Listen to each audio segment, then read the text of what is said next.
Bon, bien, bonsoir tout le monde. Bienvenue à cette réunion régulière du Conseil municipal de Racine. On va commencer par l'ouverture de la présence, lecture et adoption de l'ordre du jour au point 2. Il y aura un point 2.1, la nomination d'une greffière par intérim pour la séance. Au point 3, adoption des procès-verbaux. 3.1, procès-verbal de la séance ordinaire du 19 août. 3.2, procès-verbal de la séance ordinaire du 3 septembre. Procès-verbal 3.3 de la séance extraordinaire du 20 septembre. Première période de discussion et questions au point 4. Au point 5, administration. 5.1, liste des comptes à payer au 30 septembre. Au point 6, correspondance. Il n'y a aucune correspondance. OK. Règlement. Au point 7, règlement. Au point 1, avis de motion du règlement numéro 338-09-2024 visant à modifier le règlement de zonage numéro 123-12-2006 dans le but de modifier les normes. Bon, c'est dans la fenêtre, OK? J'ai perdu ma concentration. De modifier les normes relatives aux abattages d'arbres. 7.2, adoption du premier projet de règlement. C'est exactement, c'est l'avis de motion. 7.2, c'est le premier projet de règlement, encore sur les abattages d'arbres. 7.3, avis de motion du règlement numéro 389-09-2024, visant à modifier le règlement de zonage numéro 123-12-2006, dans le but de modifier les dispositions pour les piscines. 7.4, c'est l'adoption du premier projet de règlement. 7.5, avis de motion du règlement 390-09-2024 visant à modifier le règlement de zonage numéro 123-12-2006 dans le but de modifier la disposition sur les infractions et pénalités. 7.6, adoption du premier projet de règlement numéro 390-09-2024 visant à modifier le règlement de zonage numéro 123-12-2006 dans le but de modifier la disposition de la même pour les infractions et pénalités. Au point 8, les résolutions. 8.1. 8.1, c'est octroi de mise en forme de surface de roulement en matériaux granulaires chemin des marais. 8.2, attribution du mandat pour la création d'un plan particulier en urbanisme, un PPU. 8.3, nomination d'un nouveau membre au CCU. 8.4, attribution du mandat évaluateur. Au point 8.5, demande d'appui de demande d'alignation à la CPTAQ. 8.6, mandat de représentation au tribunal administratif du Québec à Cain-Lamarre. 8.7, octroi d'armoire de cuisine du centre communautaire. 8.8, autorisation du paiement numéro 9 des travaux du centre communautaire. 8.9, tenue de la séance du conseil au centre communautaire au mois de novembre. Point 9, période d'information générale. Au point 10, éolienne. Au point 11, deuxième période de discussion et questions. Au point 12, levée de la séance. On va commencer avec le point 2.1, nomination d'une greffière par intérim pour la séance. Donc, André, nomme Catherine, comme secondaire. En l'absence de Lynn, là, pour des problèmes de maladie, là, mais ça va être à court terme. Là. Mario, je peux proposer l'adoption de l'ordre du jour. Oh, je l'avais oublié, l'adoption de l'ordre du jour, Nicolas. Merci de suivre. Adoption de l'ordre du jour, OK. Bon. Adoption des procès-verbaux. Le 3.1, procès-verbal de la séance ordinaire du 19 août. Est-ce qu'il y a des corrections, des commentaires? Non, ça prendra un proposeur. Je trouve que les corrections ont été apportées. Oui, on en a parlé à la plénière. Je propose. 3.2, procès-verbal de la séance ordinaire du 3 septembre. Même chose. Y a-t-il des corrections, modifications? Proposeur. Nicolas. Au point 3.3, procès-verbal de la séance extraordinaire du 20 septembre. André. Ça, juste pour votre information, c'est une séance qu'on a faite un vendredi matin à 8h30. C'était juste pour donner l'autorisation à la directrice générale de faire une demande de subvention dans le PABL pour les subventions, pour être capable de faire le chemin Giga-Bombardier subventionné potentiellement 50% l'an prochain. Puis pourquoi on l'a fait le vendredi matin? Parce que ça fermait à 4 heures vendredi les demandes de soumission. Puis c'est une affaire qu'on a un petit peu découvert à la dernière minute. Fait que pour avoir le droit de demander des subventions, il faut que le conseil soit d'accord. On a fait ça. Pour passer au point 4, première période de questions. Oui. Ouais. Micheline Janson. Oh oui. Micheline Janson, 413 rue 22 La Cîme. Je viens au nom du comité Opération Vert-Vert, Oui. dont fait partie Mariette Bombardier, Gaston Michaud de La Cîme, Diane Deschaines de La Cîme, Marielle Dubé et Jean-Claude Thibault, anciens résidents de La Cîme, Viator Blais de Sherbrooke et Laurent Frick, ancien résident de La Cîme. Premièrement, on est très fiers que ce soit La Cîme qui a été les instigateurs des conteneurs au Québec.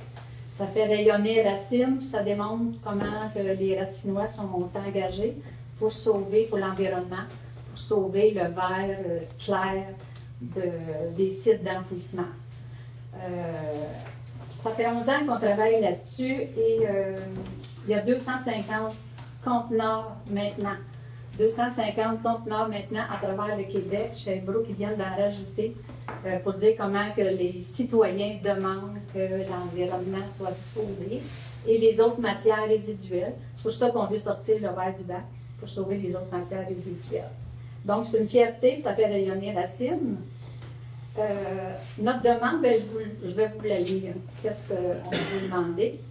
D'abord, félicitations à vous, Monsieur le maire, pour votre intervention sur le verre alimentaire au congrès de la FMQ. Ça prend des interventions éclairées et éclairantes comme celle-là pour faire avancer les dossiers souvent mal compris. Merci Je vous en beaucoup. parler tantôt dans mon point. Génial. Notre comité Opération Vert-Vert avait investi dans 2 affiches routières pour permettre aux gens de découvrir où était rendu le conteneur de dépôt volontaire du verre. La part de verre avait beaucoup diminué depuis son transfert entre le presbytère et l'Église. Or, notre investissement dans les affiches de localisation du conteneur s'est avéré efficace. En passant, c'est le comité qui a payé de leur poche. La récolte de verre ayant rapidement augmenté après qu'on a mis l'affiche. Malheureusement, nos 2 affiches artisanales, ils ont été faites par les membres du comité avec des bonnes intentions, mais sont rendues pratiquement à la fin de leur vie. Nous apprécierons donc grandement le support de notre municipalité pour en produire 2 nouvelles de qualité plus professionnelle et durable. 2 affiches pour chaque direction sur la route. Un coroplaste de 73 pouces par 35 pouces, produite chez Précigraphique, Sherbrooke, sont évalués à 286 $. Nous nous chargerons de la commande de leur cueillette, du transport à la Cîme et de leur pose dans le support actuel du centre communautaire. D'ailleurs, c'est notre concepteur, on a notre concepteur qui est Laurent Frick, un membre du comité. Ces affiches pourront toujours servir n'importe où pour tout nouvel emplacement du conteneur en question. Donc, merci pour votre attention, les membres du comité. C'est noté. Merci. J'ai un autre demande. C'est bonsoir, c'est moi. Ce soir. Au numéro, donc, en tout cas, on dit que la prochaine séance du conseil va être en novembre au centre communautaire. Dans le cadre de la restauration du clocher de Racine, vous savez qu'il y a beaucoup de bénévoles et tous les organismes s'impliquent grandement pour organiser des activités et faire des levées de fonds. Ça va bien à date, là, ça va être écrit dans la Racinoscope, il y a un bon montant de ramasser, 40 000 $ en fait. Le X, c'est que vous ouvrez pour le premier lundi novembre et le 26 et le 27 novembre, il y a 2 gros événements pour la levée de fonds. C'est seulement une semaine avant. Octobre. On ne peut pas s'engager chez une la semaine avant. Même pour le 4 octobre, pour la prochaine séance, là, on est 4 novembre, excusez, je de moi, là, mais on est même un peu, ça va être un peu serré, mais on devrait y arriver. Mais pour le 26, 27, on en a largement parlé. Je ne peux pas vous dire à quel point ça désorganise toute l'organisation. Mais s'il n'est pas prêt, le centre, c'est ça. Il y a des retards, c'est sûr qu'on est là-dessus, mais de s'engager pour le 26-27, même le 4, on est sur le bord d'être cowboy. 26-27, on ne peut pas s'engager. Bon, je vais vous remettre les deux affiches, là, plus grandes, pour vous faire penser de l'inciter auprès des contracteurs. Ah, écoutez, on est là. Merci. On le sait, nous autres aussi. C'est ça. Il y a d'autres questions. Oui, André Desmarais, justement pour le centre communautaire, est-ce que vous pouvez nous expliquer qu'est-ce qui se passe? Pourquoi on arrive dans cette situation-là? Ben, c'est des retards dus à la construction, dus au contracteur qui n'a pas pris, peut-être pas. Il y a plein de facteurs. On fait un rapport comme il faut, mais pour l'instant, notre objectif, c'est qu'on focus à le pousser pour qu'il finisse. Là. Puis après ça, on va faire le post-mortem et regarder ce qui n'a pas fonctionné.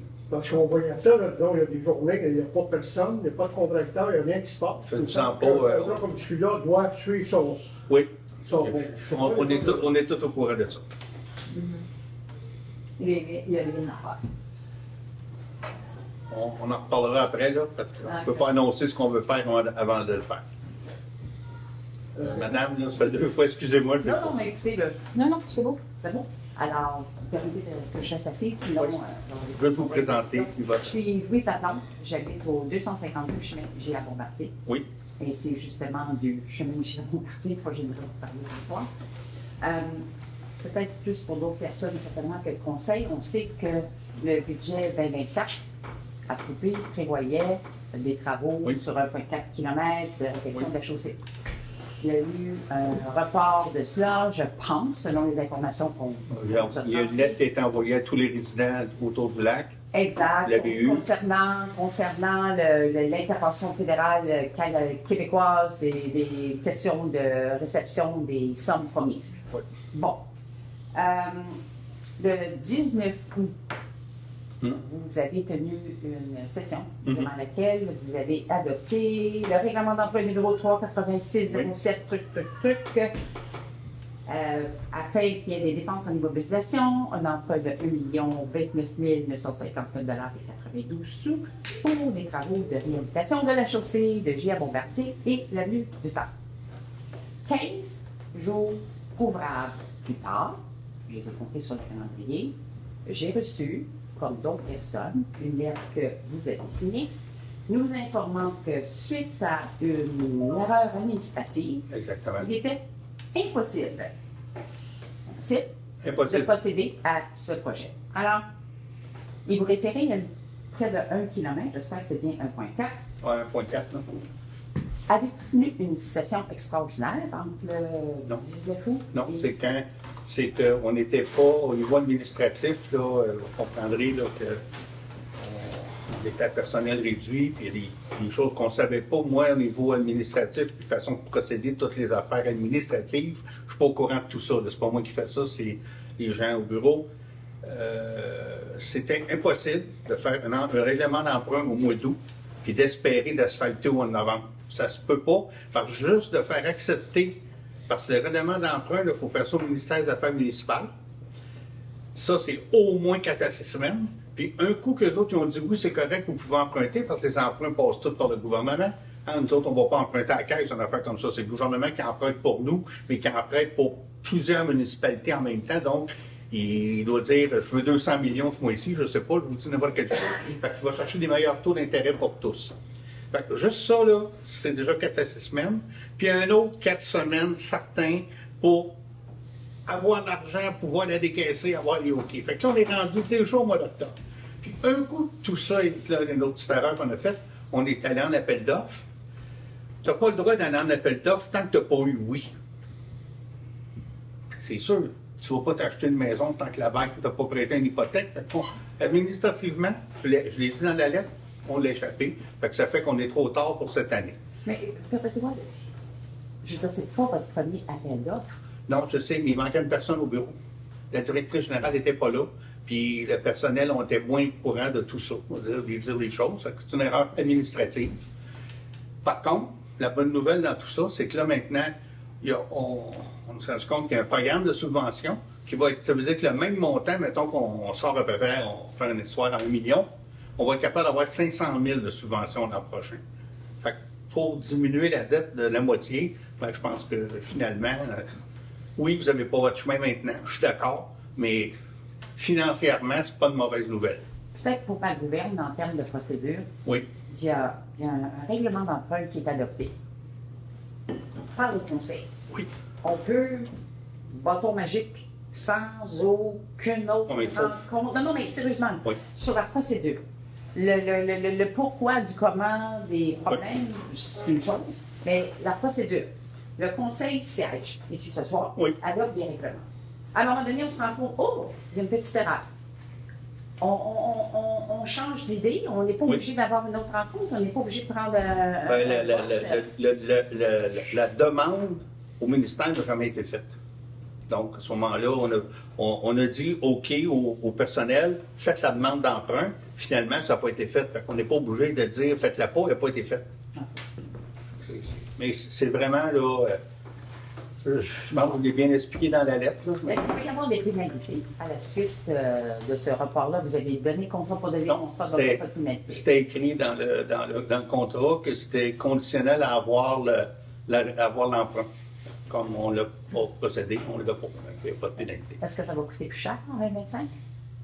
Est-ce qu'il y a des choses qui ont Si. coûté moins cher en Ben, c'est ça. 2025? Donc, ça va coûter plus cher. Possible, je ne sais Ben, pas. écoutez, Mais je vais vous dire non. Les Moi, vous- conventions collectives de travail vont probablement prévoir des augmentations pour Oui, non. les entrepreneurs. Donc, ça ne baissera pas, ça va probablement monter. Oui, mais est-ce que je vous ai dit qu'on va avoir une subvention de 50 fait que ça va nous coûter moins cher en tant que municipalité. Avant ça, il était zéro subventionné, là, il va l'être. Fait que c'est sûr que ça va nous coûter moins cher, même si le Est-ce prix que total. c'est possible que la subvention ne soit pas octroyée? On va dire oui. Si Mais. elle n'est pas octroyée, M. le maire, ben, je ne vous fais pas le prédire d'avance, là, Oui. mais le projet va être quand même. Là. Oui, oui, oui. On va trouver autre chose. Il y a peut-être d'autres solutions. Parce que ça ne sera plus 1,029959, ça risque d'être plus. On va être obligé d'emprunter plus. Ben oui. Mais le projet va se faire. On fait le projet, on veut faire le projet l'an prochain, c'est l'objectif, on veut le faire. Puis là, Indépendamment de la subvention, là, donc vous le gardez.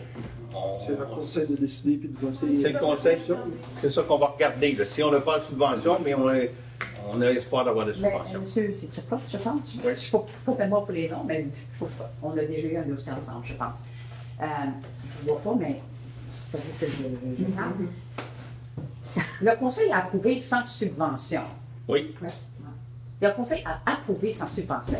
oui. J'espère que j'entends pas qu'il y a un risque que si la subvention n'est pas octroyée, le projet tombe à l'eau. J'espère que c'est pas ça que je décode. Parce que si c'est ça que je décode, c'est très préoccupant. C'est tout ce que je peux dire. Bien entendu. Puis, le cas échéant, j'ose croire que c'est quelque chose qui serait discuté publiquement. Oui.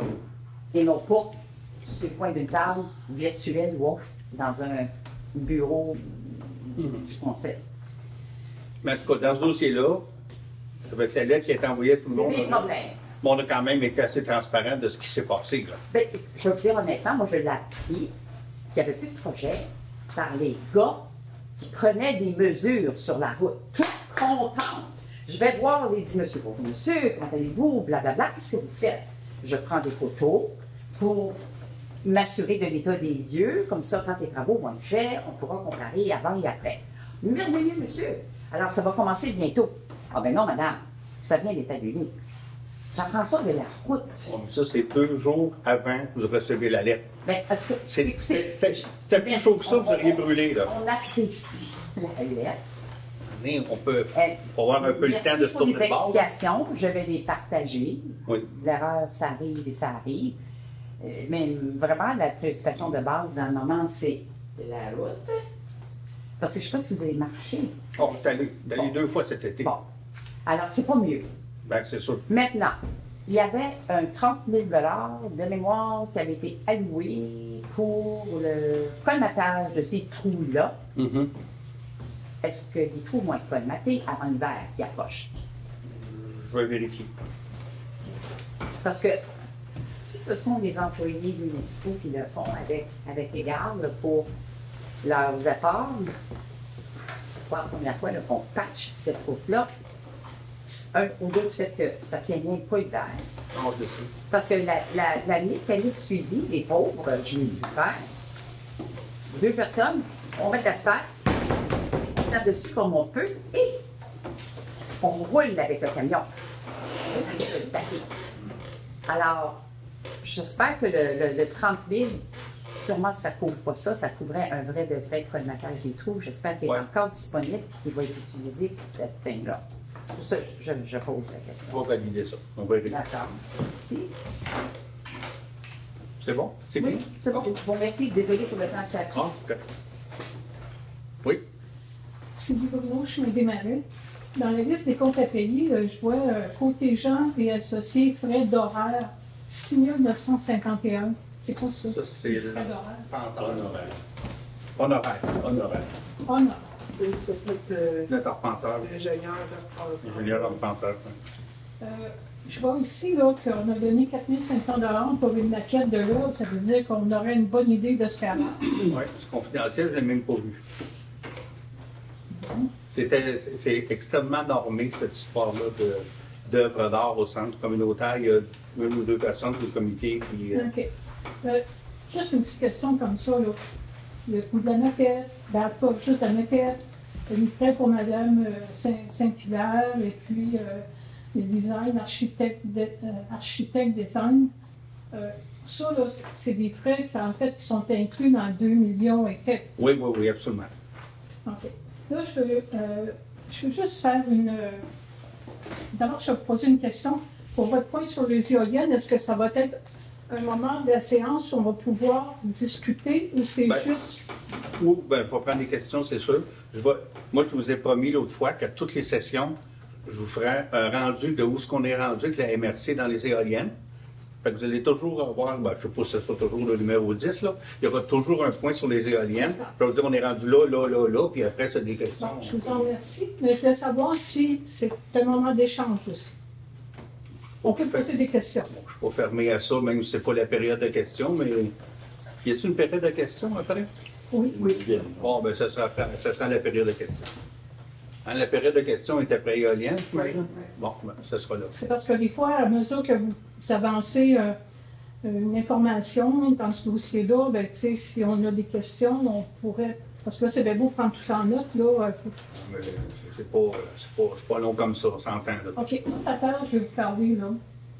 Les matériaux granulaires du chemin des Marais. Oui. OK? Ça fait plusieurs années qu'on subit Oui. les désagréments en période de dégel. Oui. Ou de forte pluie. Non? Non. En période de dégel, parce qu'après, le chemin sèche et lorsqu'il est nivelé rapidement et tout de suite la poussière étendue, ça fait une surface très dure, une surface de roulement qui c'est comme de l'asphalte. OK? C'est juste que c'est un matériau particulier. C'est pas la première fois qu'on en parle.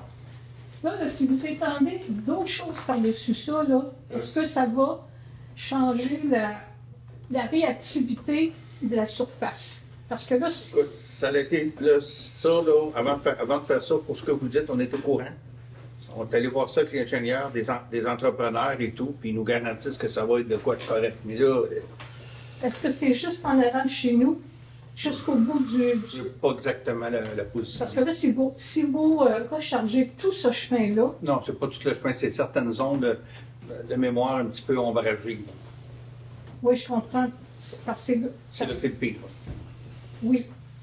Mais. C'est dans votre secteur. Parce que vous savez, je veux juste vous dire, quand il y a 5 jours d'école, puis que c'est la semaine où ils passent et le compost, et le recyclage, et les poubelles, ça fait 46 passages de véhicules lourds en période de dégel. OK? Demandez-vous pourquoi que le chemin vient dans cet état-là. En période de dégel, il faudrait limiter le passage des véhicules lourds. Les autobus scolaires, ils chantent qu'on vient. Il y a beaucoup d'enfants au bout du rang, il faut aller les chercher. Ça, je n'ai pas de problème. Mais je pense qu'en période de dégel, pour quelques semaines, on devrait repenser le passage des véhicules lourds pour ménager la surface. Mais là, si vous appliquez, là, je ne sais pas si c'est de la gravelle ou je ne connais pas assez ça, je ne suis pas ingénieur, là, mais si ça vient tout débalancer, là, il y a une forme de, pas d'équilibre, ce chemin-là, mais on est habitué, là, ça fait des années. J'ai encore bien, je suis la première à m'en plaindre de l'état de... C'est pas une question des fossés, là, sont venus les... C'est pas le drainage par les fossés, c'est le matériau. Donc là, on va essayer d'améliorer ça. C'est ça le but. Vous comprenez que c'est une réponse aux commentaires qu'on a reçus depuis des années. Il y en a de vous et d'autres du secteur qui se plaignaient justement de ça. Donc, on a mis du temps, de l'intelligence avec notre groupe de l'inspecteur en voirie pour tenter de résoudre spécifiquement ce problème. Oui, vous avez raison que je les entends aussi, ces commentaires-là. Je ne sais pas, je suis la première à... Donc, c'est pour répondre à ça. Donc, je pense qu'il faut laisser une chance au courant, puisqu'on a fait un bon diagnostic, je pense, de la situation. Puis la réponse, j'espère, elle sera à la hauteur aussi. Nous aussi, on l'espère, en tout cas. Voilà. OK, est-ce qu'il y a d'autres choses? Pour tout de suite, je pense que ça va être... C'est bon. Je vous remercie. Est-ce qu'il y a d'autres questions? Moi, je voulais juste avoir des nouvelles du CBA. Est-ce que ça s'en vient? Oui, ça sent bien. Écoutez, théoriquement, c'est supposé d'ouvrir pour la rentrée 2021. Ouais. Les appels d'offres ont été faits ces derniers. Je pense que les contrats de construction ont été C'est ça, moi, je vérifie. Puis je pense que c'était aujourd'hui qu'ils ouvraient les enveloppes pour le projet. Puis ça devrait commencer, ce que je lisais, à la mi-octobre, les travaux pour une fin des travaux prévus en juin. Ouais, c'est ce que j'avais lu. Donc, ça s'en vient. Il va y avoir de l'action là, bientôt. C'est supposé, mais ça fait quand même un bout de temps que je vous parle de ça. Ouais. Ça fait 3 ans. Ben, on a été élus en novembre 21, puis c'est le premier téléphone que j'ai eu pour un projet en début décembre. C'est un beau projet. Oh, c'est un beau projet, mais c'est ça. Mais c'est pas un projet que la municipalité a le contrôle dessus. Ils ont déposé un plan, les plans ont été refusés, en tout cas. C'est ça, ça fait son cours. Vos questions? Sinon, on va passer au point 5, administration. Hey, liste des comptes à payer. Est-ce qu'il y a des questions, messieurs, dames? Sinon, ça prend un proposeur. Pas tout en même temps. Oui. Correspondance, il n'y a rien. Règlement 7.1. Avis de motion de règlement 338-09-2024 visant à modifier le règlement de zonage dans le but de modifier les normes pour l'abattage d'arbres. Je vais prendre la relève si tu veux, Marie. Oui, vas-y. Le 7.1, c'est un avis de motion parce qu'on a 3 règlements qu'on veut apporter aujourd'hui. On fait 3 avis de motion, 3 présentations de projets. C'est des choses que le CCE a travaillé dans les derniers mois. On amène le fruit du travail là-dessus. Le premier, c'est sur les arbres, le règlement relatif à l'abattage d'arbres. Il y a environ 1 an, on avait amené un projet, qu'on avait passé un premier projet, on était allé en consultation, on avait eu plusieurs commentaires de la population. On avait arrêté le processus, puis on se trouve à le recommencer aujourd'hui. On avait retravaillé sur le règlement en CCU. Donc en 7.1, j'avise mes collègues qu'on va bouger là-dessus. Je passe à 7.2 avec l'adoption du premier projet de règlement que je propose.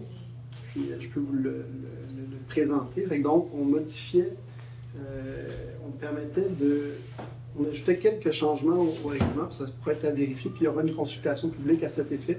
Parce qu'on permettait aux gens de couper des arbres qui nuisaient à la croissance d'autres arbres.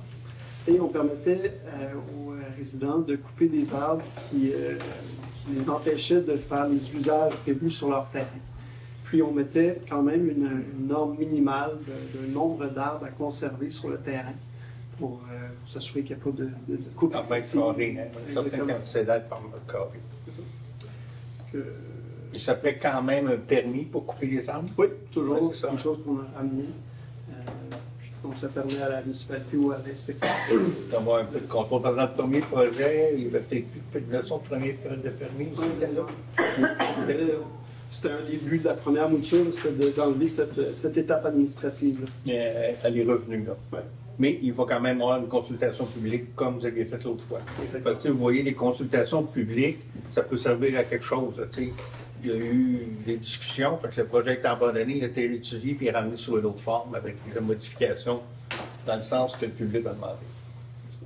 J'aimerais un proposeur pour 7.2, 7.1. Michel? 7.3, avis de motion, donc je peux donner, visant à modifier le règlement de zonage par rapport aux règles de piscine. Fait que ça ici, c'est en fait une concordance qu'on vient faire au règlement provincial qui est un peu imposé à la grandeur de la province. Puis, il y a quelques années, la province du Québec avait serré la vis pour la sécurité autour des piscines. Donc, s'assurer qu'il y a une clôture d'une telle hauteur, empêcher les tremplins pour une telle profondeur, bien régir sur l'emplacement de la piscine par rapport au bâtiment. Donc, il y a toute une série de règlements qu'on est juste venu copier les règlements à la demande du provincial. Donc, je propose 7.4 aussi, Marie, l'adoption de ce premier projet. 7.5. Dans ces deux-là, pour les piscines, il n'y aura quand même pas d'audience publique. Ben oui, Aussi? oui, toujours. Même Le règlement de tournage, ça passe en consultation. Ça sera sûrement une session de consultation. OK. Je me disais parce que c'est une concordance, il faut le faire pareil. Parfait. Ça reste dans le pouvoir des municipalités. Finalement, 7.5, 7.6, mes collègues conseillers, on n'en a pas parlé lors de la plénière. Donc, c'est un point qui a été discuté au dernier CCU qui s'est passé entre la plénière et le conseil. Et c'était de venir ajuster les... puis c'est encore une concordance, c'est d'ajuster les montants d'amende pour, par exemple, les gens qui ne respectent pas le règlement de coupe d'arbres. Toutes les amendes sont doublées par rapport à ce qui était auparavant. Donc là, on vient juste... à côté, faire la même chose que la MRC nous demandait. Merci au gouvernement. Puis ça, je parlais avec Andréane. Même si on ne le fait pas, ça va juste être plus compliqué parce que c'est écrit dans le règlement du gouvernement que si on ne modifie pas notre règlement, de toute façon, c'est celui-là qui a priorité. Fait que, on va y mettre pareil là, pour ne pas se retirer. Fait qu'à chaque fois qu'on change un règlement de zonage, on doit faire des avis publics, tout ça. Donc on trouvait, rien moins que c'était une bonne idée de le passer en même temps tout de suite. Là. J'annonce la motion et je propose l'adoption du premier projet de règlement. Bon, ça vaut pour les règlements. Question. Au niveau des résolutions. Justement, octroi de la mise en fonte des surfaces de roulement en matériaux granulaires. On a deux offres de services. Pour ce projet-là, ce que je peux vous dire aussi, c'est qu'on a un 84 000 de la TEC que nous devons absolument utiliser d'ici la fin décembre. Donc, on va le passer là-dessus. La taxe, c'est la taxe, le ristourne de la taxe sur l'essence. Puis là, il y a une nouvelle taxe qui commence en janvier. Fait que là, il faut finir celle-là. Fait qu'on a deux offres de services, Excavation GL et Normand Janson. De mémoire, je pense que c'est LG, c'est-à-dire pas GL, l'inversé, qui est la moins chère. Est-ce que vous avez eu le temps d'en prendre connaissance? Oui, on sait-tu comment que ça prenait l'automne? Non, je ne l'ai pas trouvé. Mais un est à 25 la tonne et l'autre est 33. En fait, ce que le devis demande, c'est une épaisseur minimale de recouvrement sur une Ça n'a certaine pas été distance. compté que vous appelez notre tonne. Ben, c'est dans le devis d'ingénieur et c'est à eux de faire leur calcul, savoir, tu sais, après l'ingénieur va venir dire, bon, est-ce que vous avez mis tant de pouces sur les distances? Il n'est pas venu l'ingénieur parce qu'il est guidé tout de suite que vous appelez. Ça, mais c'est la responsabilité de l'entrepreneur de coter, de mettre la bonne quantité de matériel. Puis que tu aies plus du mec sans savoir comment vous appelez notre tonne. Ben, il a estimé lui-même, parce qu'il y a les distances puis il y a les épaisseurs. Non, je sais. C'est le téléphone, ça va être comme un tonne, en tout cas. Ça va la dépense. 28 et 55 la tonne, puis l'autre est à 33. Proposeur. Nicolas. OK. Le 8.2, attribution d'un mandat pour la création d'un plan particulier en urbanisme. Ça, c'est à suite de ce qu'on a déposé l'année passée. Donc, c'est d'avoir un plan de développement urbain au village pour vraiment encadrer ce qu'on peut faire là, sur les terrains qui sont encore zonés blancs. Il y a deux offres sur la table, une d'atelier urbain et l'autre de la boîte d'urbanisme. Ça me prendrait un proposeur pour propose atelier urbain. Moi, je propose l'autre, la firme de Victoriaville. OK. Donc, on pourrait voter sur la première proposition qui est sur atelier urbain. Qui est d'accord pour atelier urbain? 1, 2, 3. Qui est d'accord pour l'autre firme, là? La boîte d'urbanisme? Oui, la boîte urbaniste. 1, 2, 3. Donc, c'est égal, donc je vais trancher. Je vais aller pour atelier urbain. Nomination d'un nouveau membre du CCU. Ce que je peux dire, c'est qu'il y a plusieurs belles candidatures. Je ne sais pas trop exactement ça va être quoi vos choix, messieurs, mesdames les conseillers. Fait que je vous laisse faire les propositions. Alors, on a reçu des superbes candidatures. On peut le relever, puis c'est une des premières au CCU. Ça fait plusieurs années. Quand il y a une rotation des membres, souvent, on essaie de trouver les bons candidats. Et que là, je voudrais annoncer en même temps le décès de M. Lanoux, qui était membre du CCU pendant plusieurs années, puis est décédé au début du mois de septembre. Je offre mes sympathies au nom du conseil à toute la famille. C'était quelqu'un qui a apporté beaucoup au CCU dans les dernières années. Donc, son poste était à remplacer. Et puis, M. Lanoux venait du secteur des Lacs. Autour du CCU, c'est un comité où il y a 4 citoyens. Puis, en tout cas, moi, personnellement, je trouvais important d'aller chercher une représentativité des citoyens autour du lac. C'est pour ça, malgré toutes les candidatures qu'on a eues, moi, j'ai proposé la candidature de René-Claude Langlois. Qui est une question, moi. Est-ce que ça a été vérifié, la question de résidence permanente ou de... En tout cas, moi, je me suis informé aujourd'hui, puis c'était la question d'être habile à voter qui faisait la différence. Donc, oui, il est éligible parce que c'est une personne, on appelle ça habile à voter. Donc, c'est pas marqué clairement dans notre règlement de CCU. Et que je suis allé avec la même un peu mentalité du règlement. Et ça serait peut-être à modifier dans notre réglementation pour que ce soit bien clair pour la prochaine fois. Donc, moi, je propose ça, si c'est à l'unanimité ou si c'est d'autres propositions. Moi, je propose Mme Sylvie Bruno du Chemin des Marais, une personne qui reste à Racine et qui est souvent au conseil, qui s'intéresse aux Racines. Fait. On va permettre, Mario, quand on a un débat comme ça, il y a une proposition sur la table, on se doit, avant de faire une autre proposition, de voter sur la proposition. Okay. Si elle ne passe pas, on peut faire une proposition. On va voter sur la première proposition. J'ai oublié le nom, là, tu dis? René-Claude Langlois.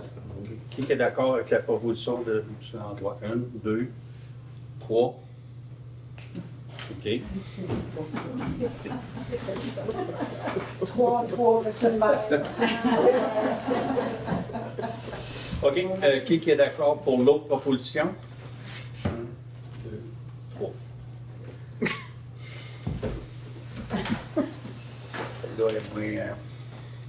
Je vais me rallier au fait d'avoir quelqu'un qui vient du secteur des lacs.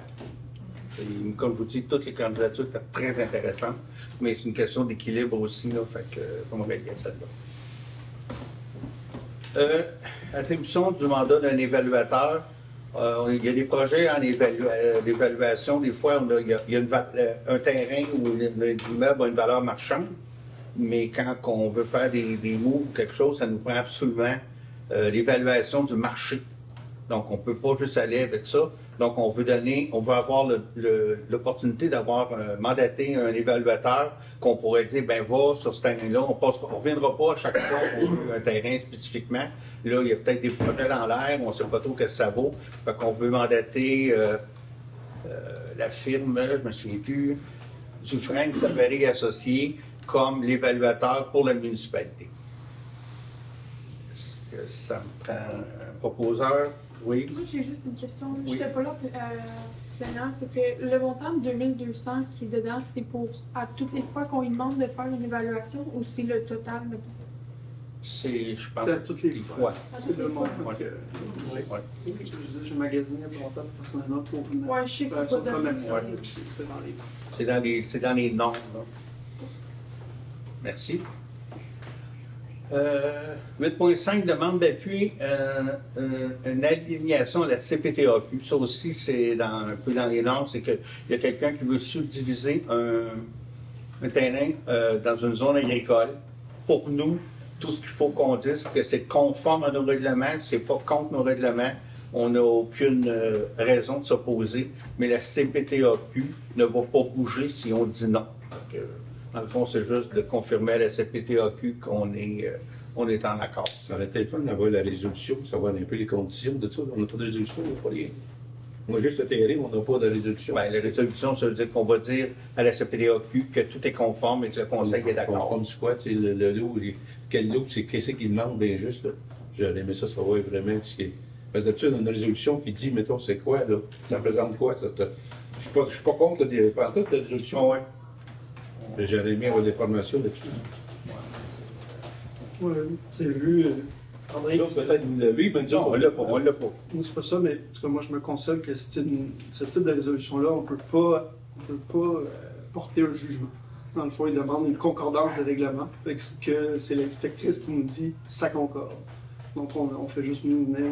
Non, mais normalement, moi, j'étais trop dans mon tête, les G, on avait toujours une résolution qui disait c'était à quoi que ça disait, qu'est-ce qu'il voulait avoir comme nomination. Moi, j'ai trop vécu ça de même, puis là, ben, je trouve qu'on n'a plus rien, là. On a un que le loup là, point.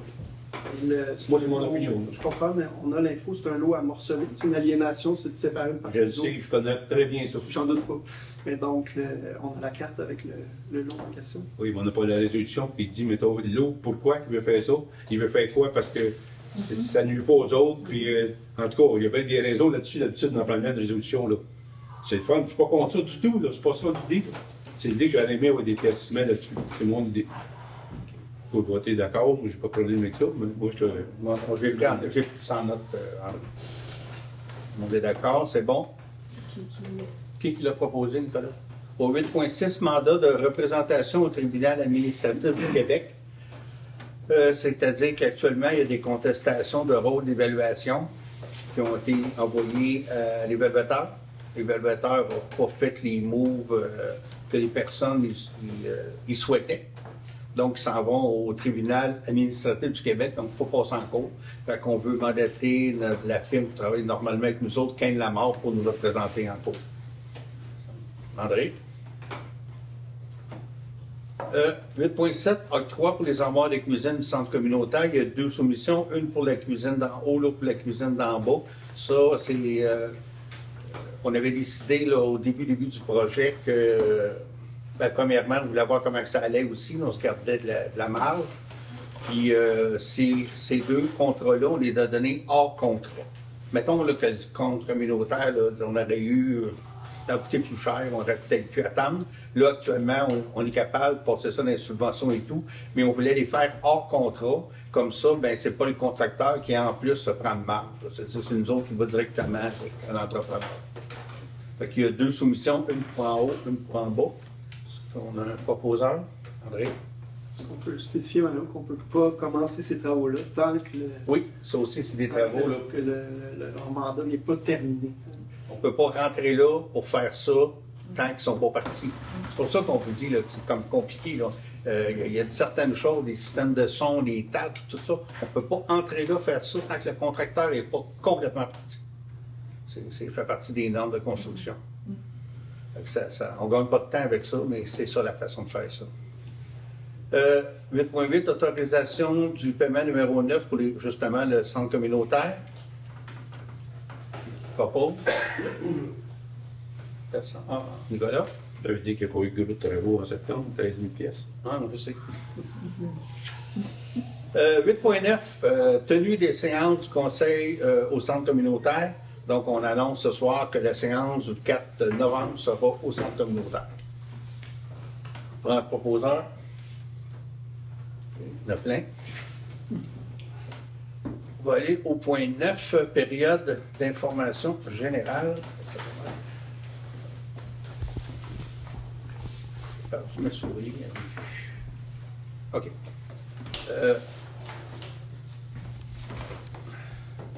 C'est quand même un mois assez occupé. Premièrement, j'ai participé au gala Trio Desjardins tenu au Club de golf de Valcourt. Nous avions 2 étudiants qui ont fait leur premier apprentissage de travail au marché Locavor cet été. Donc, ils n'ont pas travaillé avec la municipalité, mais c'est toujours la municipalité qui fait la demande à Desjardins. Fait qu'on a été invités au gala. J'ai participé au comité marketing territorial aussi au niveau de la MRC. La MRC veut faire connaître le territoire. Fait qu'on fait une démarche de marketing territorial pour être capable de faire ressortir le Val-Saint-François dans le canton de l'Est.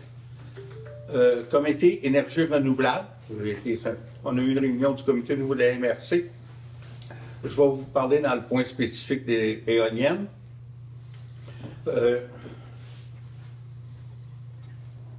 On a eu une réunion des maires du Val-7, les 7 municipalités autour. Puis je peux vous dire que le nom Val-7 va devenir un nom officiel. Là, ça va être déposé et tout. Là. On est là-dessus. J'ai reçu des papiers aujourd'hui. Fait que c'est ça. Après ça, on a eu un comité Avenir de l'Église.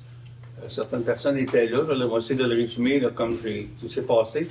Nous avons une vision de ce que nous ne voulons pas que l'Église devienne. On ne veut pas que ce soit un centre sportif, on ne voudrait pas que ce soit un gymnase, on va en avoir un.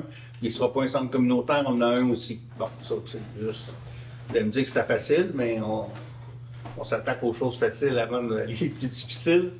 Mais ce qui va plus positif avec ça, c'est qu'il y aura une consultation publique visant tout le monde, mais tout spécifiquement les jeunes. Finalement, c'est eux le futur, les jeunes, alors peut-être ceux qui ont 35, 45 aujourd'hui. C'est eux qui vont avoir à soutenir financièrement l'Église. Fait qu'il y aura une journée de consultation pour prendre vraiment le pouls. Ça va être il va y avoir de l'information, il va y avoir des tables rondes, des tables de discussion. Fait que c'est une mini-conférence, en tout cas, je ne suis pas trop, là, mais je sais que les gens de l'Église sont là-dessus, puis je pense que c'est une belle façon de faire avant de prendre des décisions pour les générations à venir. On va les consulter, parce qu'on sent qu'il y a aussi un enthousiasme.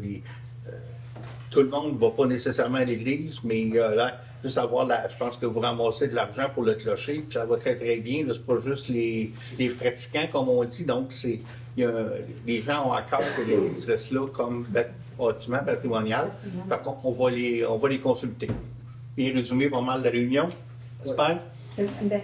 Pas juste les jeunes, c'est sûr que tout le monde a été invité. Oui, tout le monde est invité. On va essayer d'avoir plus de jeunes. C'est ça. Tout le monde. J'ai eu une réunion régie des incendies, on a discuté du budget, il y aura vraisemblament une hausse de quote-part. Pour Racine, il n'y a pas de chiffre officiel, mais c'est sûr que les quote-part vont monter parce que les budgets, tout coûte plus cher. Mais c'est ça, il n'y a pas de chiffre à annoncer actuellement. Réunion du conseil d'aménagement à MRC. Finalement, la MRC a rattrapé le retard dans les dépôts des états financiers en adoptant le rapport 2023. Tout est à jour. C'est-à-dire qu'il y a eu, ceux qui ont suivi la MRC là, dans les 2-3 dernières années, même moi, quand je suis arrivé à la MRC en 21, c'était une direction générale par intérim. Les rapports financiers 21, 22, 23 n'avaient pas été faits. On était sur le bord de s'en aller en tutelle. Là. Fait que, on a réussi à rattraper tout ça et on a eu le dernier rapport financier pour 2023. Tout est à jour, il n'y a pas de déficit, il y a même des légers surplus. Il n'y a pas de mauvaise surprise. Il n'y a pas une belle grosse surprise qui reste 1 million non plus, on s'entend, là. Mais c'est positif. Là, on est à jour, fait que ça roule. Ils vont diminuer notre temps. Pas sûr là-dessus. On a aussi la Sûreté du Québec qui a mis son rapport annuel. Bon, il y a bien des chiffres et bien des choses qui se passent. Il y a eu une réunion du comité vélo de la MRC. Vous avez comme vu sûrement que vous avez vu que les travaux sont commencés sur le piste cyclable. Le piste cyclable est fermé. Elle ne rouvrira pas cette année là, parce qu'après ça, on va être tard. C'est 250 000 qui est investi là, pour remettre la piste à niveau. Là, fait que, c'est 700 000. Hein? Je disais 700 000 Non, c'est 250. OK. Je suis vraiment dans l'erreur. Ça, c'est avec l'asphalte, on l'a pas fait ça. Oui, j'ai vu, ça me fait cher. J'ai participé au congrès de la FQ, la semaine dernière, au congrès de la FQM avec Liliane. Yavaline était là aussi. notre directeur général. J'ai partagé un rapport avec les élus, puis je vais vous donner un peu quelques lignes. J'ai fait un rapport aux élus de ce que j'avais vu. Changement dans la collecte sélective gérée par Éco-Entreprise Québec. J'ai interrogé la présentatrice sur l'impact et le danger de la contamination des autres matières par le verre brisé dans le bac bleu, ou lors du transport, la réponse a été assez évasive parce qu'eux, ce qu'ils disent, c'est qu'il va y avoir 1500, j'ai entendu 1200, mais là, on est plus à 200-300 points de dépôt pour déposer le verre.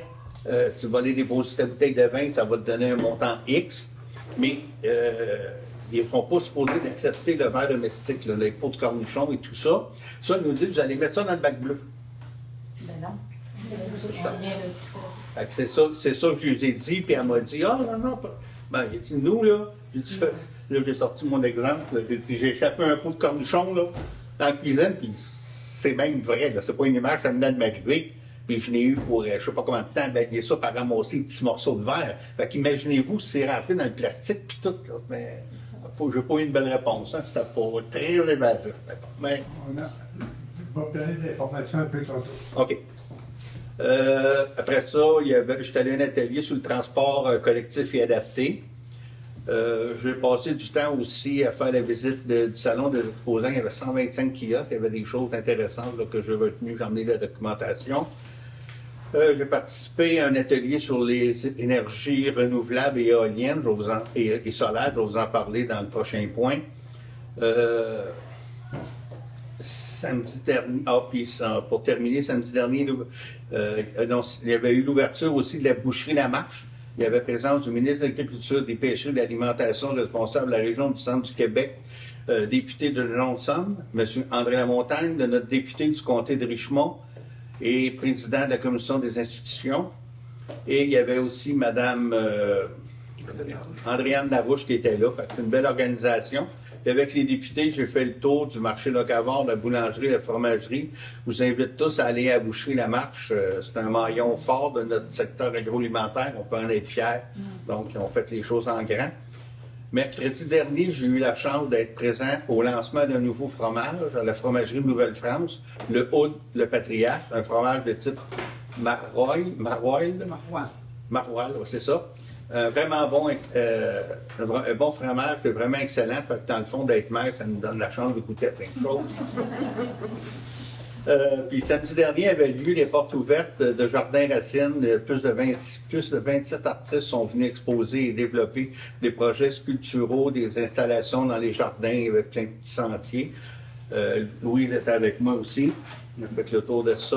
C'est un lieu de création exceptionnel qui démontre bien la place de l'art et de la culture à Racine, longue vie à Jardin-Racine.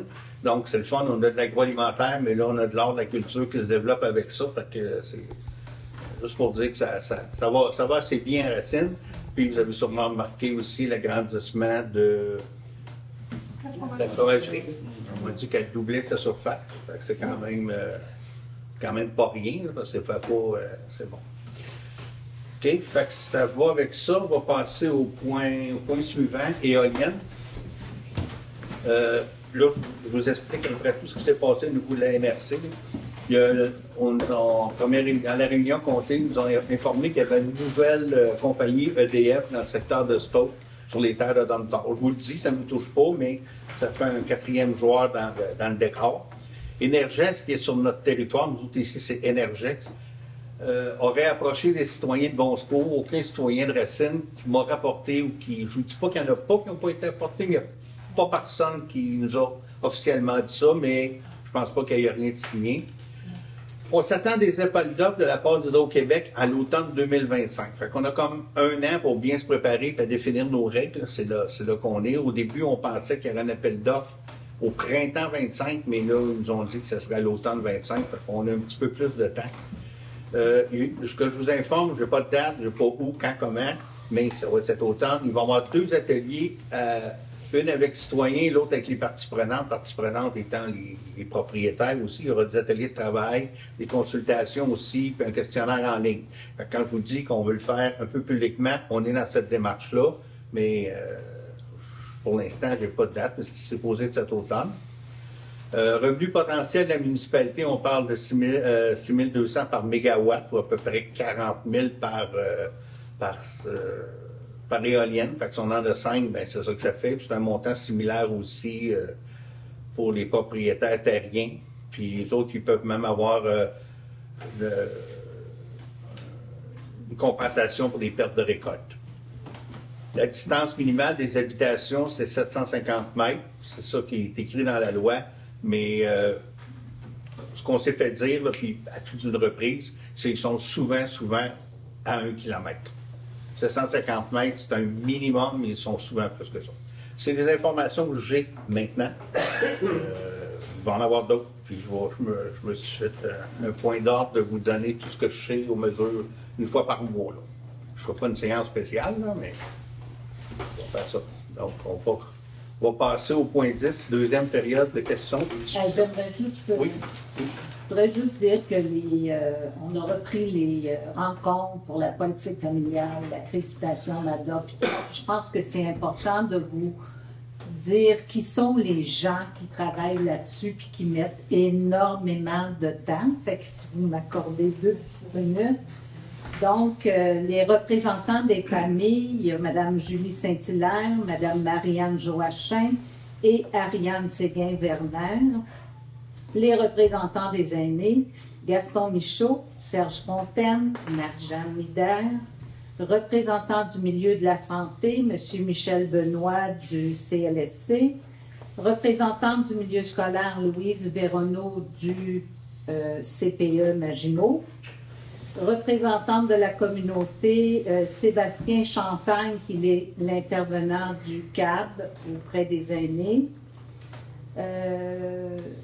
Ben là, la chargée de projet était Stéphanie. Là, c'est Lynn qui prend la relève pour un petit moment.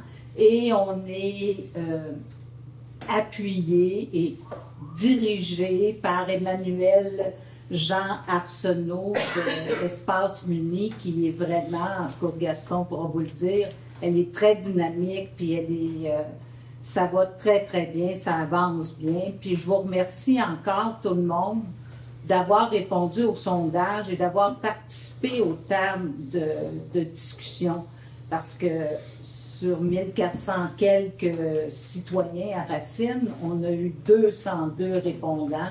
Et c'est très, très bon. Fait que merci à vous tous, puis un grand, grand, grand merci à cette équipe qui travaille très, très fort. Merci. Je m'excuse, d'habitude, je me demande s'il y en a qui ont des choses à rajouter à mon point, je l'ai oublié. Est-ce qu'il y en a d'autres qui ont des points à rajouter? Parfait. On va passer à quelques des questions. Voilà. Lynn Lebière, en 2 Racines. Oui. Je suis venue vous voir le 19 août pour vous demander des nouvelles concernant les éoliennes. Donc, je veux d'abord vous remercier d'avoir inscrit le point à l'ordre du jour puis de nous tenir informés. Je pense que la façon de transmettre l'information, et je vais revenir au prochain conseil, je suis hautement concernée par l'information sur les éoliennes. J'ai également des inquiétudes, parler de 4-5, on sait que ça ne sera pas dans le village, ce ne sera pas à côté de l'église. Non, non. Mais en même temps, chaque information que vous allez pouvoir nous transmettre, c'est intéressant qu'on l'ait au fur et à mesure. C'est ce que je m'engage à faire. Mais je vous remercie pour ça. J'ai une question. Il avait été suggéré par cette dame-là la dernière fois qu'il y ait un comité. Je ne savais pas si c'était un comité juste d'élus ou avec des citoyens. Bien, ce qui avait été demandé, c'était un comité avec les citoyens. Par contre, pour l'instant, c'est prématuré. Là. Je vous dis tout ce que je sais. Fait qu'on ne peut pas dire ça va être ça, ce sera pas ça, ça va être demain, ça sera pas demain. Pour l'instant, il va y avoir des consultations faites par la MRC. On va voir ce que ça va donner. Ça va être ouvert à tout le monde. J'ai des demandes aussi que j'ai faites là-dedans. Je vais attendre avant des annoncés que ça soit vraiment dans ce sens-là. Je pense que c'est des demandes qui seraient intéressantes pour nous autres ici. Mais c'est un processus qui est quand même long. On est 8-9 municipalités maintenant. Donc, c'est une discussion. On est appuyé aussi par l'Union des municipalités du Québec pour nous guider. Ce que je peux rajouter aussi dans les éoliennes, je ne l'ai pas dit, c'est quand je suis allé au comité aux réunions sur les éoliennes, la façon de procéder qu'on a adoptée, c'est ça qu'ils recommandent. On ne fait pas des choses nouvelles, on fait ce qui il s'est fait des choses différentes ailleurs, mais ça n'a pas toujours été un succès. Non. Mais la procédure qu'on a au niveau de la MRC, de mettre des règlements, de faire encadrer tout ça, c'est ça qu'ils nous recommandent de faire. Donc, je me suis dit, on est sur la bonne track, là. Merci. Là, ce que vous dites, ce que vous dites, 8-9 municipalités, ça veut dire 8-9 municipalités qui ont été approchées pour avoir des éoliennes dans la MRC? Oui. On est 18. Ça me prend la moitié. Ben, bon secours. Hein? Moi, j'ai écouté la vidéo de Quaticook. Oui, ça. Beaucoup d'opposition. Oui, mais il n'y a pas eu. C'est ça, c'est justement pas. On espère d'avoir. On va faire de l'opposition, c'est sûr, tout ne peut pas être unanime dans tout, mais on essaye d'avoir une approche plus. Puis là, ce que vous dites. Plus rassembleur. À l'automne 2025, il y aura des appels d'offres. Appels d'offres, c'est des 4-5 ben, ils vont dire, vendeurs d'éoliennes qui vont répondre. Faire des propositions. Ils vont faire des propositions. Ils vont dire. Hydro-Québec va dire on veut installer des éoliennes à tel endroit. Ah, on te dit Racine n'est pas là, on n'a pas perdu notre temps, mais je veux dire, on s'attend que ce soit ces choses. Non, on n'a pas perdu notre temps. Non, ouais. Je dis ça dans le sens qu'il faut se préparer parce que c'est très possible qu'on soit là. Pour l'instant, on est ciblé. C'est pour ça qu'on fait ça. Mais que les appels d'offres sortent, on verra vraiment qu'est-ce qu'il en sera. On est ciblé, mais on laisse encore avec l'idée que si les propriétaires ne veulent pas, il n'y a pas de démarche à faire. Non, c'est ça. C'est bon. J'avais une autre question, 8.5. Je reviendrai avec ce qu'André disait, effectivement. L'an passé, nous, on a fait une demande d'aliénation à la CPPOQ, puis ça a été accepté, on était bien contents. Oui. Mais il y avait eu une résolution où est-ce qu'on était nommé, puis les gens, ils savaient, là, les gens savaient qu'est-ce qu'il y en avait. Note, là, mais... Qu'est-ce qui fait que là, on ne sait pas? C'est que Lynn est tombée malade subitement, la semaine passée. C'était pas ici ce soir, puis là, ben, on n'a pas eu le temps de parler là-dessus. Mais comment ça que vous l'adoptez sans? On a le numéro de l'eau, on a la forme du terrain. On n'a juste pas le texte. Qui est aussi séparé. Fait en tout cas, moi, en ce qui me concerne, on connaît les détails suffisants à l'adoption de cette résolution. Mais ce sera vraiment défini dans le procès-verbal. Oui, dans le procès-verbal, ça va être écrit. Tu vas aller voir. Ça va être où? Dans le procès-verbal. Procès-verbal, parce que là, la résolution, elle n'avait pas... Elle n'a pas été écrite, mais elle va être dans le procès-verbal. OK. C'est bon, je vais vous dire ça. Moi, je vais revenir sur le point 8.2. Quand on parle du mandat pour création d'un plan particulier de l'urbanisme, c'est quoi le mandat exactement? Ça contient quoi? Ben, ça contient, là, c'est très, très élaboré, là, c'est qu'ils vont définir quel type d'habitation, comme ça va être quoi, ça va être assez élaboré, là, comme quel type et quel genre d'habitation qu'on veut là ou là. Ça va être un plan, là, assez... Le conseil participe comment là-dedans? Comment c'est fait par une firme qui va déposer ça, mais les exigences du conseil, c'est quoi que le conseil donne comme mandat? Qu'est-ce qu'on va avoir de but de ça? Comprenez que ça, c'est la suite du plan de planification stratégique qu'on a eu dans CLUM l'année dernière. Suite à ce dépôt du rapport dans CLUM, on a créé un comité qui s'appelle Vision Racine pour les mises en application des recommandations qui ont été faites dans le rapport dans CLUM. Donc, le rapport que vous avez, qui est maintenant public. Donc, suite à ça, on a créé ce comité pour justement extraire qu'est-ce qu'on peut, comment faire les choses qui nous sont recommandées dans le rapport dans CLUM. Et une des choses qui nous est recommandée, c'est la création d'un PPU pour l'optimisation des espaces non construites dans le village. Donc, comment on peut arriver à faire un nouveau quartier, disons, avec les meilleures pratiques en urbanisme possible. Donc, voilà où on en est et rendre tout ça, cohérent avec le village actuel. Voilà. Mariette et moi, Jean-Claude Thibault, on est allé cet après-midi visiter une installation comme ça va être dans les magasins pour recevoir le verre au début de 2025. Mars, la date qu'ils disent, c'est mars 2025, c'est illusoire. On a été heureusement surpris. Bon. il y a là, on nous a montré beaucoup de machines électroniques avancées. Puis, par exemple, il y a une machine avec 2 portes, puis tu mets des bouteilles là-dedans, puis tu tombes dans des bouteilles, à la grosseur voulue pour refaire du verre. Les poussières se partent, puis ça se fait instantanément. Et une fois que tu as mis tes bouteilles, et d'autres choses, c'est que là, tu vas à la machine à côté, puis tu payes sur le bouton, puis il sort de la manette. Ça, c'est pour la consigne. Et là-dedans, il rentre aussi d'autres sortes de bouteilles, puis elle ne met pas de consigne. Simplement, elle accepte la bouteille domestique. Ce qui se passe, c'est que ça se met en mars 2025, et ça va prendre du temps. Parce que toute cette série de machines-là, qui est à la grandeur du Québec, ça peut prendre 2, 3, 4, 5 ans pour qu'elle soit installée partout. Ça va être pas facile parce que, mettons qu'ils ont une prévision de 2500, ça va être bien plus 500 pour commencer, puis à Montréal va en recevoir beaucoup.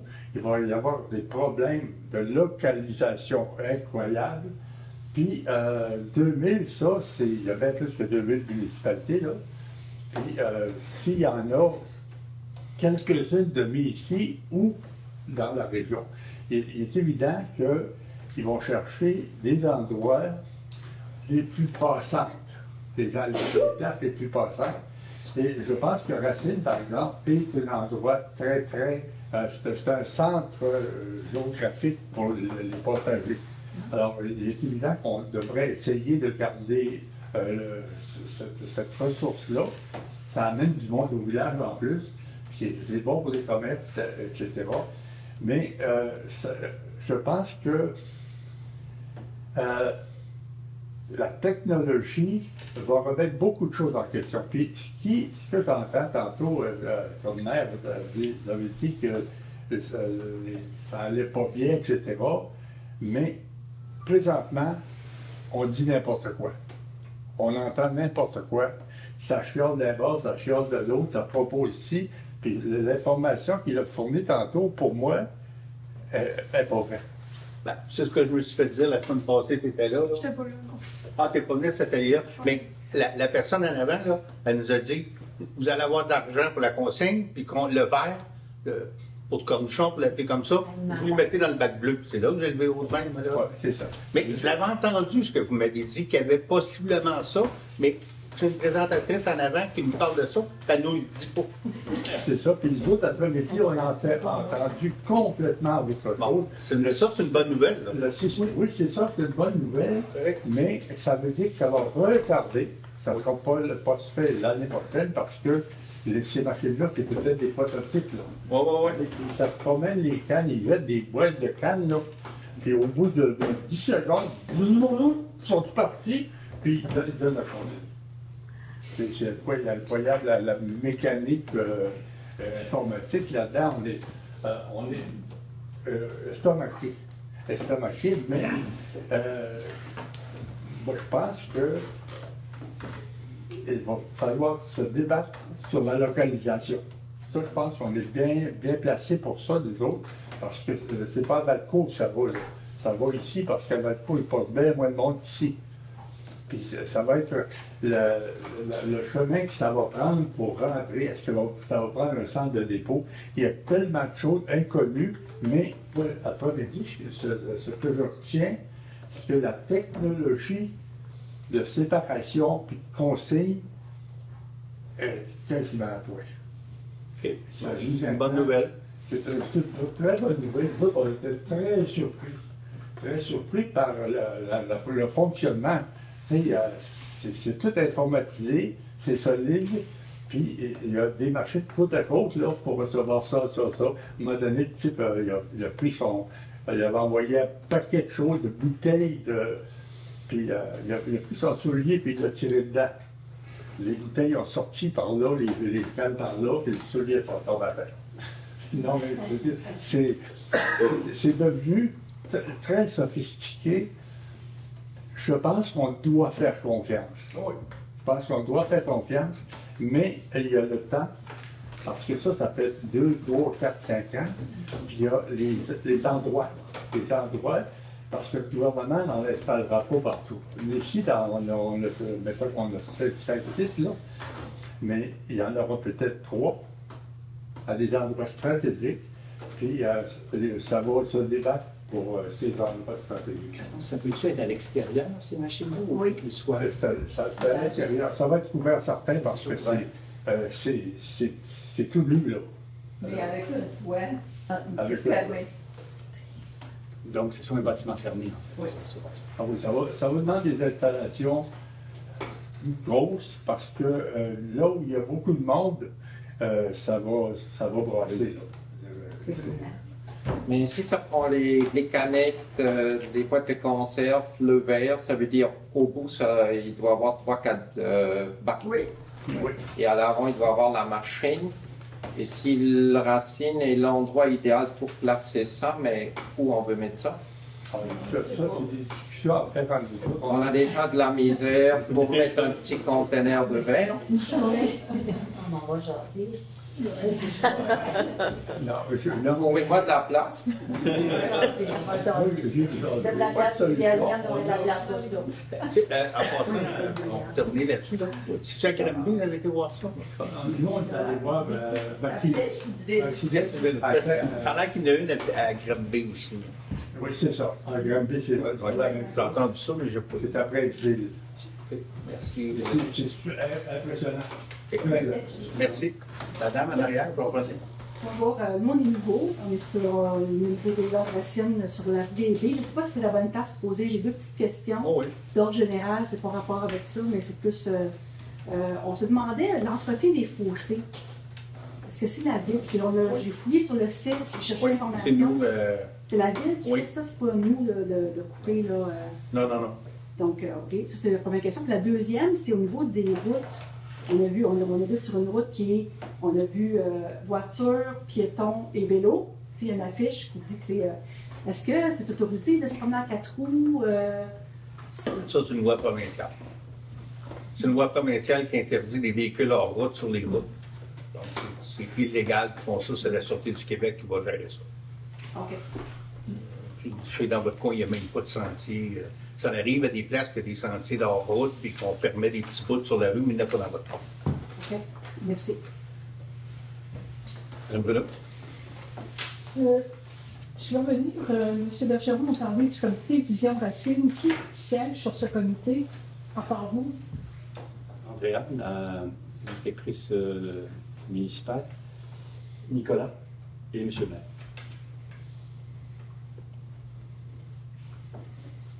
Pour les éoliennes, là, on a une production industrielle d'électricité, on s'entend? Avec une éolienne, là, il y a production industrielle d'électricité. C'est comme la production d'électricité. Industrielle. Pourquoi vous êtes industriel, mais oui, c'est pas domestique. Alors, mon règlement de zonage, là, moi, si je veux partir une entreprise de tarte à citrouille chez moi, de par le zonage, je dois demander soit une dérogation ou c'est tout simplement interdit. Alors, je me dis, là, le propriétaire qui va accepter une éolienne chez lui, là. C'est pas interdit dans le règlement. Dans le règlement de zonage, les éoliennes, c'est pas interdit. Sinon, on n'en parlerait pas. Là.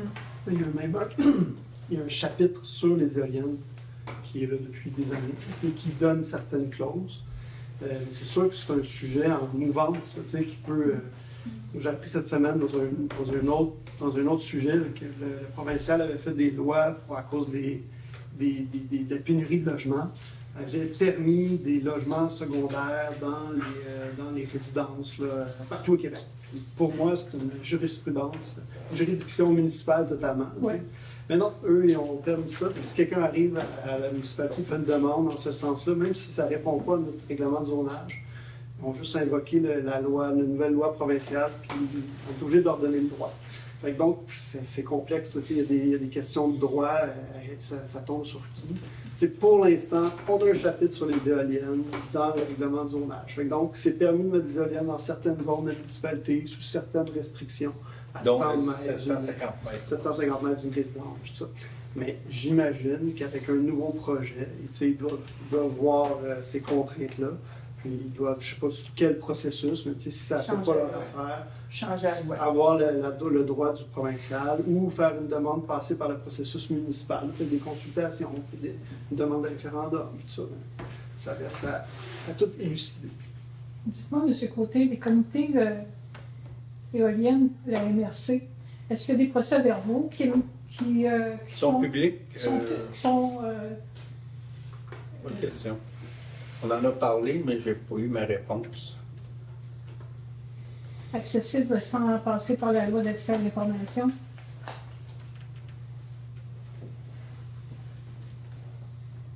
Je vais vous revenir depuis la démarche. J'ai été approchée aussi par... c'était une coalition, ils sont devenus nos PNL depuis la semaine passée. Ça s'appelle Vent d'élus. Vous avez peut-être vu passer ça. Et puis, ils m'ont offert de venir tenir une séance d'information ici, à Racine. Ça, c'est pour les... Qu'est-ce que c'est? C'est pour les guichets. C'est ça? Non. Ah, parce que... Les éoliennes. Ah, écoute, ça va mêler comme... Eux, là, en fait, là, c'est une coalition d'ex-élus et d'élus actuels qui veulent en faire partie. Sûrement je vais dire des anti-éoliennes, mais ils sont prêts à venir tenir, on m'a approché pour... Ça s'appelle comment? Vent des... Vent, là, comme le vent, là. Ouais. Et apostrophe et LUS. Une page Facebook. Et puis, ils sont prêts à venir ici, puis à tenir une réunion d'information pour le public en général. Et puis, si moi, je me demandais, je ne poserai pas la question à chacun d'entre vous si vous êtes pour ou contre l'implantation d'éoliennes à Racine. Ça regarde chacun, mais on m'a approché pour ça. Alors, je vais voir qu'est-ce qu'ils peuvent offrir, parce que je trouve que c'est bien que vous ayez ajouté un point à l'ordre du jour, un point d'information, parce que c'est pas vraiment un point d'échange, là. Mais moi, j'aurais souhaité vraiment un comité comme d'autres comités citoyens élus. On va parler de quoi? C'est une comité qui a du monde d'accord, pas d'accord, sans savoir comment on va l'implanter. C'est trop, c'est prématuré de toute façon, on ne sait pas comment on va le faire. Donc, on fait un comité de citoyens pour se faire dire « moi je veux pas », on n'avance à rien. Là. Mais moi, là, c'est un exemple. Là. On m'avait approché pour en installer une chez moi. Là. Ça soulèverait des questions. J'aimerais ça être capable de les poser à quelqu'un qui va me donner une information qui ne vient pas du lobby de l'éolienne, qui ne vient pas d'Hydro-Québec. Là, actuellement, on n'a pas de pression du lobby. Nous. À la MRC, on le travaille de façon... Il n'y a pas de pression parce que ça l'a fait acquis. Pardon? Ils savent qu'ils vont installer ça, voyez-vous. C'est pas comme... Ben, c'est une commande du gouvernement d'installer des éoliennes. On ne se cache pas, on le sait tous. On a besoin d'électricité au Québec, c'est clair. Pour la vendre. Hein? Pour la vendre plus. Là, ça, c'est l'autre aussi. Les contrats sont là, ils ne peuvent pas les renier. Ça va coûter plus cher renier les contrats que construire des éoliennes. C'est parce que les éoliennes, ils durent juste 25 ans. Donc, je veux juste vous dire que s'il y en avait parmi vous du Conseil qui vouliez adhérer à cette OBNL, ils sont, je pense qu'ils aimeraient bien, ils seraient bien contents de vous compter parmi les membres. Moi, comme citoyenne, c'est ça, c'est un OBNL qui est pour les ex-élus et les élus actuels. OK, je vais aller voir ça. Je ne connaissais pas ça, là. Mais probablement, là, c'est sûr que là, la disponibilité des salles, c'est un peu limité, là, avec les... Oh oui. le centre communautaire qui en finit plus, là. Si ça continue, la fromagerie va être finie avant que les portes vont être ouvertes. Mais bon. Et aux besoins, je rappelle, l'école est dans son mandat public d'offrir des. Non, c'est correct. Ils ne sont pas là, mais tu sais, je veux. Je me permets de le mentionner. En cas de besoin, il y a vraiment des salles disponibles. C'est ça. Je veux juste vous dire s'il y en a parmi vous qui avaient des. C'est noté, on va aller voir ça, c'est quoi le lien. Ça, c'était comme la question aussi. Non, c'est ça, il ne faut pas penser que parce que les gens ne se manifestent pas, qu'il y a acceptabilité sociale de l'installation des éoliennes dans notre municipalité. Il y en a qui ne parlent pas, qui ne parleront jamais, ou qui ont. La règle du pouce qu'on s'est fait dire, c'est normalement, dans l'école éolienne, il y a 10 de personnes en faveur, 10 en défaveur, puis les autres, ça ne dérange pas trop. C'est à peu près la norme des choses. Mais comme vous dites, la majorité silencieuse est toujours là. Elle est silencieuse, on ne le sait pas. Oui, mais il ne faut pas présumer que ça équivaut à de l'acceptabilité sociale. Puis, est-ce que vous avez, je présume que vous allez vous informer sur les procès-verbaux des réunions que vous tenez? Oui. Ça sont, oui, puis si c'est disponible, on les relèguera là, sur le site ou bon, la page Facebook. Là, est-ce que, parlant du centre communautaire, est-ce qu'on s'enligne vers un dépassement des coûts? Non. Non. OK. Dépassement du temps, oui, c'est pas des coûts. Oui. J'avais une question d'un citoyen que j'ai promis que je donnerais ici. C'était par rapport au PAVA. Est-ce qu'on avait des nouvelles sur la pause éventuelle de PAVA à la sortie du village? Et puis, quelles étaient les nouvelles de l'immatriculation de notre PAVA sur Comont? Il devrait immatriculer, là, mais. Excusez-moi, c'est ça, les panneaux les radars de vitesse qu'on voit. Je vais vérifier auprès de la voirie. Moi, je peux répondre pour le PAVA sur immatriculé. Il n'est pas encore immatriculé. Il faut que l'ancien propriétaire nous signe une procuration entreprise, puis il ne nous rappelle pas, il ne donne pas de nouvelles. Ah, j'ai fait faillite. Il y avait eu quelque chose, il me semble, que Jean-Michel avait trouvé. Je lui avais parlé en personne, mais il faut absolument le papier signé. Mais il a dit je vais l'envoyer par la poste, mais. On n'a jamais reçu. Ça fait un mois. Envoyez-lui un huissier. Oui. Et l'autre PAVA, ben, il est pris. Merci pour la Vite, retourner sur la bataille, ça ne concerne pas. Est-ce qu'il faut demander un permis s'il y a une branche qui menace de causer des dégâts? Là, juste une branche, on ne parle pas d'abattre tout l'arbre. Juste une branche. C'est des mondages. C'est des mondages. Non, mais dans le règlement, il y a un diamètre aussi, un minimum, là. 10 cm. C'est ça. À la hauteur de 1,3 m du sol. Si on considère tout arbre de plus de 10 cm de diamètre, un arbre à abattre, il faut demander un permis. OK. Donc, les arbres qui ont moins de 10 cm à hauteur poitrine ne sont pas considérés comme ça. Mais des mondages, non. C'est beau, Mme Bourla? C'est beau. Vous d'autres choses? Vous avez hâte de finir? Non, non. Il y a une autre question aussi, là, c'est correct. Non, je vous empêche pas de parler. J'ai pris beaucoup de temps. Je vous remercie, ça va.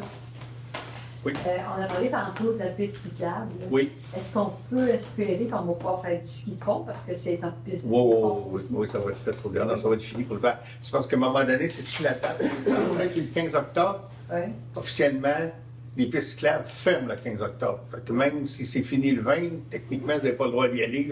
Question d'assurance. Vous y allez pareil. C'est exclu pas là. Ça, mais le ski de fond, le ski de fond. Oui, ça va être fait pour ça. On vient d'avancer déjà, ils ont commencé le 27 septembre, ils ont fait des ponceaux déjà, puis là, ils remettent un couvert de gravier, puis ils mettent la pente comme il faut pour le bon drainage. Ça avance rondement, je vais passer un peu en auto. Là. OK, merci. J'avais une question pour Claude Lappe qui vient de m'arriver. On parle de quel terrain, là, parce que moi j'ai des grands espaces de terrain, de la forêt. On regarde. de la forêt. C'est un peu complexe. Là. Il y a une partie du règlement qui est pour les grandes forêts, les grands espaces. Ça, c'est un terrain en juridiction de la MRC. C'est les coupes avec un plan d'aménagement forestier, les coupes d'arbres, tout ça. Après ça, les plus petits terrains en zone résidentielle, en zone villageoise, c'est le règlement municipal qui vient s'appliquer. Donc, oui, tu peux demander, par exemple, un permis pour dire je vais abattre des arbres pour me faire du bois de chauffage selon telle balise. Tu n'es pas obligé de demander pour chaque arbre à chaque jour. Tu peux le demander pour la saison. Puis, et ça permet de venir légiférer la coupe d'une façon un peu plus permissive que ça l'était. Peut-être moins de bâtons dans les roues. C'était une demande qu'on avait souvent à la municipalité. Ça générait beaucoup d'appels. Des gens qui voulaient couper un arbre pour une raison quelconque, mais qui n'avaient pas le droit. Est-ce que vous pouvez nous rappeler où est-ce qu'on trouve ce règlement-là? Parce que nous, on est producteurs forestiers, sous gestion forestière, mais on a également le tour de la maison. Et tout ça, je voulais savoir que j'irai voir le règlement pour savoir jusqu'où ça va. Oui, mais premièrement, vous allez voir l'ancien règlement. Oui. C'est un chapitre du règlement de zonage. Donc, si vous cherchez sur le règlement de zonage Racine, ça va sortir. Parfait. Mais c'est un chapitre de ce règlement-là. Et c'est l'ancien, c'est pas celui qui va être adopté. Lui, il n'est pas adopté.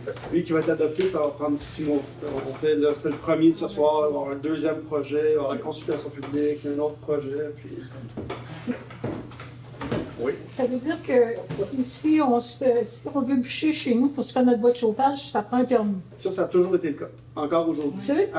Avant le changement de tout ça, c'est comme ça. C'est comme ça qu'on a tenté de le rendre un peu plus raisonnable. Là, si personne... pour dire, si personne nous dénonce... Ah, mais là aussi. C'est enregistré. Si un arbre est debout, il est mort, ben regarde là. Vous avez le droit, mais ça prend un permis. C'était une des questions litigieuses du début. On voulait juste mettre des balises puis enlever la demande de permis. Finalement, ça avait fait le débat. Puis, bon, on viendra dire que ça n'a pas d'allure à la consultation publique. Donc, moi, je consulte le site de la municipalité. Au niveau évaluation, ces choses-là, je pense que c'est pas évident de se retrouver à l'intérieur de ça quand on veut regarder l'évaluation de quelqu'un ou un terrain ou ces choses-là. Là, on dirait qu'on ne voit pas cette information-là, c'est au niveau de la MRC, mais c'est pas marqué, mais c'est. C'est sur je ne sais pas s'il n'y a pas une façon plus. C'est sur le site de la MRC. Sur le site. Il faut fouiller. C'est sur le site de la MRC. Oui, mais ça ne paraît pas de. C'est pas évident dans le site de dire pour aller à la MRC pour aller là. En tout cas, je ne sais pas là, au niveau du site, là, je pense que. Essayez de voir ça, de ne réussir pas la première fois. C'est vrai. Absolument pas. Ça sert bien utile, en tout cas dans ma. Ben moi, on peut mettre un lien. Le lien est là, tombé, mais c'est sûr que tu le connais bien, toi, là. C'est pas d'autres questions, tu me prendras un proposeur, Liliane pour la ville de France. Merci tout le monde. Merci.